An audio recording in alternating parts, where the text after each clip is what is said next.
You're at a play date, everything is fine, and then it isn't. Your toddler winds up and hits the other child. And in the 2 seconds before you react, you feel it. The flush of heat up your neck, the awareness that every adult in the room turned to look at you. What you do in the next 30 seconds either teaches your child something or it doesn't. And most of the responses parents reach for in that moment miss the teaching opportunity entirely. If your toddler hits other kids at play dates, at preschool, or at home with siblings, this video will give you the one response that actually works. When your toddler hits another child, the pressure is different from when they hit you. Now, you're managing 3 relationships at once: your child, the child who got hit, and the other parent watching. And most of the 5 responses parents reach for, including some that look like good parenting, are quietly making it harder for your child to learn what to do instead. I work with families navigating this in my practice every week, and what I consistently see is that parents who handle it best aren't the ones who react fastest. They're the ones who know what to do before it even happens. Now, let's dive in. There's a step inside the correct response that most parents never think to take, and it's the most powerful teaching moment of all. So let's go through all 5 responses. The first 4 are the ones that most parents reach for instinctively, and I want you to notice which one sounds like you. Not the version of you who's calm and rested and had a good morning, the version of you who's at a play date, already tired, with someone else's child crying in front of you. Because that's the version that matters most. And the 5th response, that's the one that works. Response number 1 is the public shame response. This is when you grab your toddler, look them in the eyes, and deliver a firm, audible correction, loud enough that the other parent can hear, and they know that you're handling this. We do not hit. This is not okay. Say sorry right now. You thought, I need to show that I'm taking this seriously. Other parents need to see that I'm a good parent. And here's what's actually happening. Your correction isn't really for your child, it's for the audience. And your toddler, who's between ages 2 and 5, cannot yet separate your disappointment from their identity. So they're receiving shame, not instruction. Shame shuts learning down. It doesn't open it up. So the other adults in the room may feel reassured, but your toddler feels humiliated and not taught. Response number 2 is the immediate extraction. You swoop in, physically remove your toddler to another room and say, "We're leaving if this keeps happening." Or you simply create distance. You pick them up, move them away from the other child, and wait for them to calm down. You thought, remove them from the situation, keep everyone safe, de-escalate, but here's what's missing though. The teaching moment was right there in that room, and you just moved past it. You carried your child away from it. Toddler aggression towards other children isn't just about safety, it's about social learning. Your child hit, something happened, and someone was hurt. That is the exact moment when a brief, specific developmental response can begin to wire a new pattern. So the next 2 responses look more sophisticated. One of them looks like genuinely good parenting. Stay with me because the reason it doesn't work is worth understanding. Response 3 is the over-apology. You turn to the other parent. You immediately and instinctively begin to apologize. "I'm so sorry. He does this sometimes and we've been working on it. I don't know why it keeps happening. I'm so sorry." Meanwhile, your child watches you navigate a social crisis in which they are the cause. You thought, repair the relationship with the other adult so they can keep having playdates together. Here's the problem. You just modeled adult social management, apologizing, managing perception, soothing things over, instead of child accountability. Your toddler learned that when you hit someone, a grown-up handles the fallout. What you want them to learn is that they are capable of beginning to repair it themselves. That's the social skill, and you just did it for them. Response number 4 is the ignore. Now, you've read something about not overreacting. You know that attention reinforces behavior. So you say something low-key. "Be gentle, okay?" And let the children sort it out, hoping that it resolves itself naturally. You thought, don't make a big deal of it. Kids need to learn to work things out. Here's the developmental reality. A toddler in the preoperational stage cannot yet take another child's perspective. They can't fully register that the other child is in pain or connect their action to that outcome. So, working it out requires a theory of mind that isn't fully online yet. They're not holding back, they're genuinely just don't have that wiring in their brain for it yet to be able to navigate this without your guidance. So, the ignore doesn't teach them, it just ends the moment.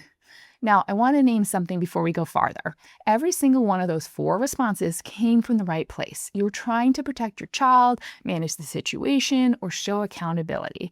And none of that is wrong. What's missing isn't intention, it's a specific, developmentally matched sequence that most parents were never taught. The 5th response is that sequence. Before I give you response 5, here's what makes this situation developmentally unique and why it requires a different approach than when your toddler hits you. So when a toddler hits a parent, the parent can regulate themselves, name the limit, and model the repair. There's one child in the equation. When a toddler hits another child, there are 2 children whose needs must be met in the right order. And the research on the preoperational stage tells us that children age 2 through about age 5 are still developing the capacity for perspective taking, the ability to understand that another person has a different experience than their own. Asking your toddler to fully register that Marcus is hurting is like asking somebody to describe a color that they've never seen. The concept doesn't exist yet, not because they're unwilling, but because the brain hasn't really built that room yet. An emerging skill needs a guide. And that's exactly what the 5th response gives your child, a guide through that social moment that they don't yet have the wiring to navigate alone. Response 5 is the calm, clear, and caring response. This is the one that works. So here's the step that surprises almost every parent. You go to the child who was hit first, not the child who hit, not the other parent, the child on the ground. You crouch down, make eye contact, and say, "Are you okay? That looked like it really hurt." Not putting a ton of attention on to make it dramatic, just calmly, compassionately asking if they're okay. 2 things happen. First, the child who was hit receives immediate acknowledgement. Second, your toddler watches you do it. They watch you attend to the consequence of what they did. That's the most powerful modeling moment in this entire interaction. More powerful than anything that you say directly to them. Then you turn to the toddler. Calm, not cold. We don't hit. Hitting hurts. Marcus is sad right now. Short, once, then, and this is the step that most parents skip. You give your child a chance to repair. Can you go and check on Marcus? You're not forcing a hollow sorry. You're giving your toddler something physical to do that begins to wire the connection between their action and somebody else's experience. That's how perspective taking is built, by watching a trusted adult model it and then being given the chance to try. Now, if they hit again, you offer a clear choice. You can play gently or we'll take a break. Then follow through. Taking a break is the consequence of their hitting behavior. Inside my free workshop, I walk through the full consequences framework, including how to structure choices that your toddler can actually understand at this developmental stage, and in a way that ensures that you'll feel comfortable following through on the consequence. You can get registered today at drlindsay.com/workshop, and I'll link to it below. Here's what to expect when you start using response 5. The first time, it will feel slow, too many steps to remember in a charged moment. Write the sequence down before the next playdate. By the 3rd or 4th time, your toddler will begin to recognize the pattern. By week 2 or 3, many parents tell me that their child is starting to look at them after conflict, as if checking what comes next. That's the beginning of social awareness. The most common thing I hear is, "But what about the other parent? I feel like I owe them a big apology." You do acknowledge it, briefly and warming. "I'm sorry that happened. We're working on it." That's enough.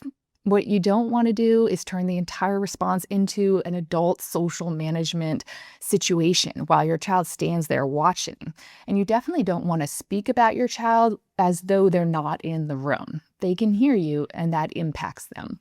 The other parent doesn't need a performance. They don't need to see you handle it well. And handling it well with calm, with repair sequence, with follow through, that is the most reassuring thing that you can even show them.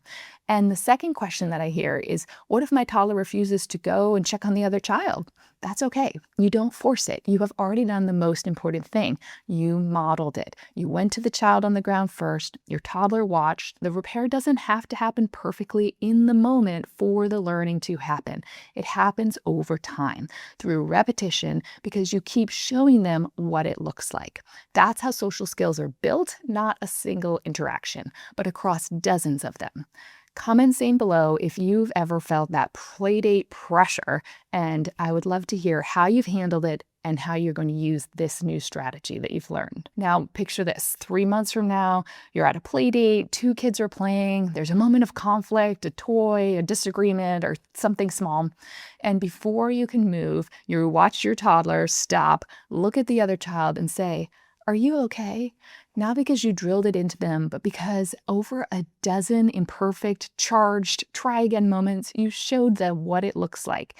You went to the child on the ground first and you modeled the repair again and again until it started to become theirs. You remember what that room used to feel like, the flush of heat, the awareness of every adult turning to look at you, and you feel it before you name it. Not dread, but now quiet confidence. That's not behavior management. That's a kind child. And that started here in these moments when it was hardest.